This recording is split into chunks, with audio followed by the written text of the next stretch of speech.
Here's a look at the stories making news at this hour. I'm Erin Kennedy.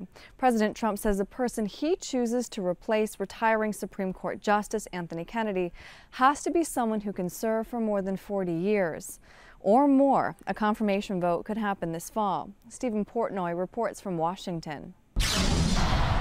President Trump made it clear at a rally in North Dakota Wednesday night that his next Supreme Court nominee will have an impact on the court for a long time to come. We have to pick one that's going to be there for 40 years, 45 years. The president says he'll pick from a list of 25 candidates to replace Justice Anthony Kennedy, who announced his retirement after more than 30 years on the bench. Kennedy was known as the court's swing vote. He often sided with conservatives, but also joined liberals in several key rulings. President Trump is expected to pick someone who will move the court more firmly to the right. You know, there's so many elements go into the making of a great justice. Democrats still angry that Senate Republicans blocked President Obama's Supreme Court nominee before the 2016 election on the grounds that voters should have a say, want the same deal now. Why should a midterm election be any less important than a presidential election? Leader McConnell is simply engaging in hypocrisy. But Senate Majority Leader Mitch McConnell says this situation is much different. We're right in the middle of this president's very first term.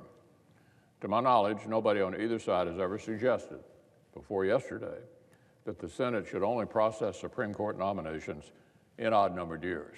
He says the Senate will vote on Kennedy's replacement in the fall. Stephen Portnoy, CBS News, Washington. And now here's meteorologist Megan Glaros with a look at your forecast. Hi, everybody. I'm meteorologist Megan Glaros. Excessive heat watch is up for Friday and Saturday. Reason for it? Excessive heat, very obviously. We're looking for a high temperature of 88 degrees today, so the heat is already starting to build. But by Friday and Saturday, we're up to 96 degrees for the high temperature both days. Close to records. Could we break them? It's possible. I think more so on Friday than on Saturday. But we will have heat indices or feels like numbers anywhere from 105 to 115 potentially. So very, very hot. 88 degrees on Sunday, and we'll kind of break the heat a little bit with the chance of showers and storms out there. Mostly sunny and in the upper 80s for Monday and Tuesday. Wednesday, 90 degrees with sunshine. So if you've been waiting for the hot stuff, it's here.